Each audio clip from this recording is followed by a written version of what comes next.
আসসালামু আলাইকুম, শুভ দুপুর। সবাই কেমন আছেন? আজ আমি বাজার থেকে একটা মুরগি কিনে নিয়ে আসলাম। মুরগিটা কিনে নিয়ে আসার পরে ওকে একদম ইচ্ছা মতো পোস্টমর্টম করে ছিলে ছুলে ওর চামড়া আলাদা করে ওকে ধুয়ে মুছে একদম পরিষ্কার করে ওকে কড়াইতে শোয়াই দিলাম। এরপরে ওর গায়ে মেকআপ পাউডার করা শুরু করে দিলাম। ওই যে মেকআপ বলতে 1 চা চামচ গুঁড়া মরিচ, 1 চা চামচ গুঁড়া হলুদ, আর 1 চা চামচ আদা, আর 1 চা চামচ রসুন, এই দিয়ে স্বাদ মতো একটু লবণ দিয়ে সুন্দর করে ও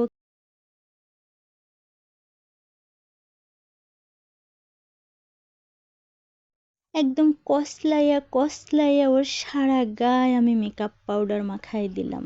এই আর কি, লাল করলাম গাল, হলুদ সবই সুন্দর করে একদম মেকআপ করে একদম দেখুন কি সুন্দর ওর লুকটা হয়ে গেছে, তাই না?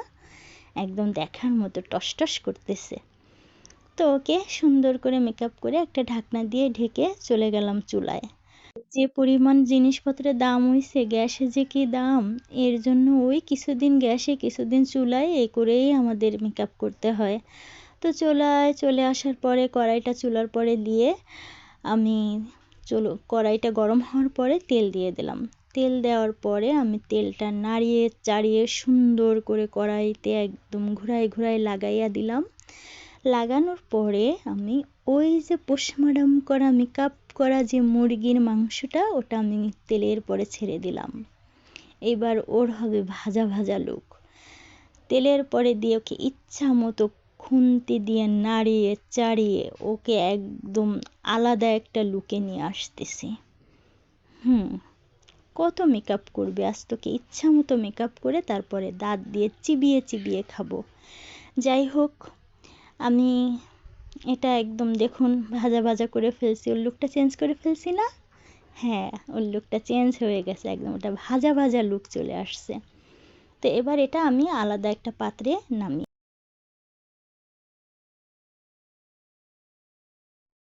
নামিয়ে ফেলার পরে আমি একদম আলাদা একটা পাত্রে নামিয়ে আমি কড়াইটা আবার ধুয়ে মুছে একদম পরিষ্কার করে সাদা চকচক করে আমি নিয়ে আসলাম। এনে আবার ওকে চুলায় বসিয়ে দিলাম।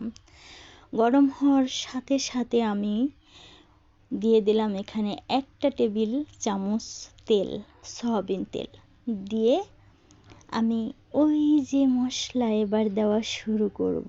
প্রথমে দিয়ে দিলাম একটুখানি কয়টা জিরাটা আমি তেলের পরে সুন্দর করে ভেজে ভেজে নিব। এই জিরাটা দেওয়ার সাথে সাথে আমি দিয়ে দিলাম 2টা তেজপাতা, ওই গরম মশলার ছাল, কয়টা লবঙ্গ আর ওই দারচিনি এলাচ দিয়ে এটা ওর তেলের পরে একসঙ্গে জিরার সাথে ভেজে নিলাম। এটা ভাজা হওয়ার পরে আমি দিয়ে দিলাম 1 চা চামচ রসুন, 1 চা চামচ গুঁড়া মরিচ না, আগে দিলাম আদা, রসুনের পরে 1 চা চামচ আদা বাটা দিয়ে দিলাম। আদা মনে হলো একটু কম কম হলো, তো আবার আরও একটু মেরে দিলাম। আদা দেওয়ার পরে সুন্দর করে এটাকে নাড়িয়ে চাড়িয়ে একটা ভাজা ভাজা যখন হয়ে আসলো, এরপরে আমি এতে অ্যাড করব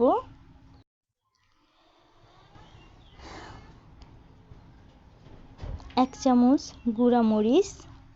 একটু মনে হয় বেশি বেশি কম হয়ে যাবে, এর জন্য আরেকটু দিয়ে দিলাম। একটু ঝাল ঝাল না হলে যে ভালো লাগে না মুরগির মাংস, তাই আমি আরেকটু গুঁড়া মরিচ দিয়ে দিলাম। এরপরে দিয়ে দিলাম কালারের জন্য 1 চা চামচ হলুদ।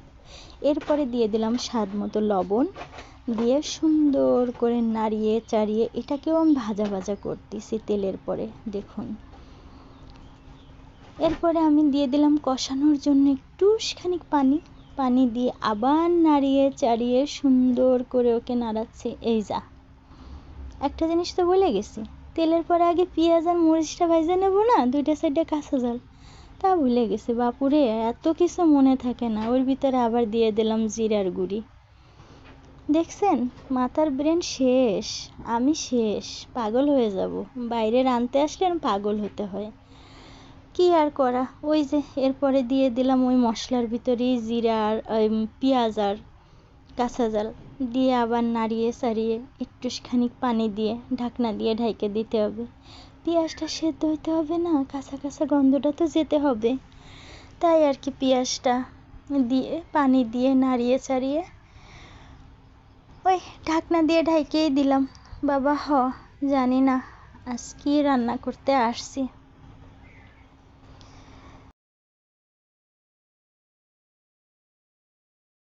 কিছুক্ষণ ঢাকার পরে যখন পানিটা একদম টেনে আসলো, কষানো পানিটা, আবার নাড়িয়ে চাড়িয়ে দেখলাম যে তেলটা উপরে ভেসে উঠছে। দেখো দি তেলগুলো কেমনে ভাসে উঠে একদম তাকাই আছে আমার দিকে। যাই হোক, এবার তেলগুলা মশলাটা আমি আবার নাড়িয়ে চাড়িয়ে ওই যে ভাজা মুরগিগুলা ভাইজে রাখছিলাম, মুরগির মাংসটা ওইটা দিয়ে দেব। সুন্দর করে নাড়িয়ে চাড়িয়ে এরপরে আমি ওই যে ভাজা পোস্টমর্টম করা মেকআপ লুক চেঞ্জ করা মুরগির মাংসটা আমি ওকে ঢেলে দিলাম, দিয়ে ওকেও নাড়ানো চাড়ানো শুরু করে দিলাম। যা বাবা, আজকে তো হবে, যা হোক হবে, বাহিরে রান্না করা মানে পাগল হওয়া। দিয়ে দিলাম পরিমাণ মতো ঝোলের পানি, যেহেতু আমি ঝোলটা পাতলা রাখবো। যে যেভাবে রাখেন, যে যেভাবে খান সে সেভাবেই দিবেন, আমি পাতলা রাখবো তো একটু পানিটা বেশি দিয়েছি। ঝোলের পানিটা দিয়ে আবার নাড়িয়ে চাড়িয়ে ওকে সুন্দর করে একদম বসায় দিয়ে ঢাকনা দিয়ে ঢেকে দিলাম।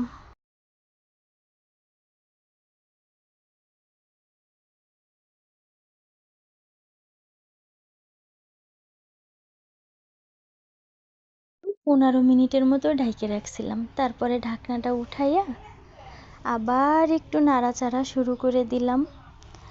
নাড়াচাড়া শুরু করে দিয়ে এরপরে এর ভিতরে আমি আবার 1 চা চামচ রসুন বাটা, মানে 1 চা চামচ নয়, একটুখানিক রসুন বাটা, একটুখানিক আদা বাটা, এটা দিয়ে আমি আবার একটু নাড়িয়ে চাড়িয়ে ওই 1 চা চামচ গরম মশলার গুঁড়া দিয়ে দিলাম।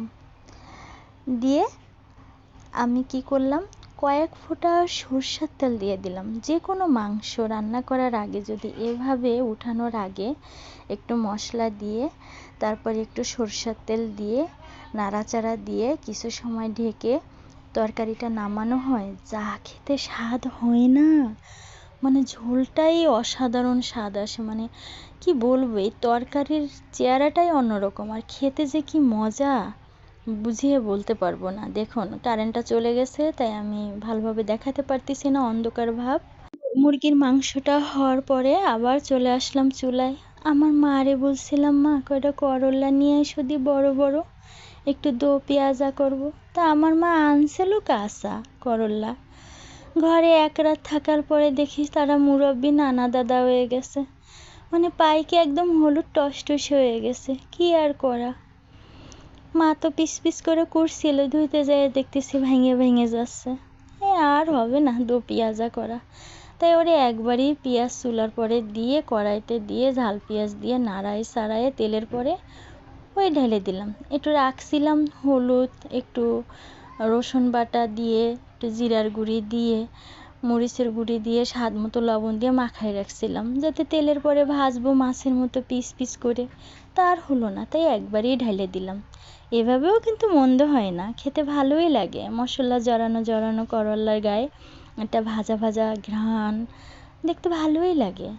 তা আমি ওই দিয়ে নাড়াই সাড়াইয়ে একটু ঢাকনা দিয়ে ঢেকে দিলাম। দেখুন একদম ভাজা ভাজা হয়ে আসছে, পানি নাই, শুকায় গেছে, মশলাটাও গায়ে একদম জড়িয়ে জড়িয়ে গেছে, একদম মনে হয় যেন শীতের চাদরের মতো। কালারটাও কিন্তু মন্দ লাগতেছে না। এ পর্যন্তই সমাপ্তি। আল্লাহ হাফেজ, শুভ দুপুর, সবাই ভালো থাকবেন। রান্না ভালো হলে কমেন্ট করবেন। আসসালামু আলাইকুম।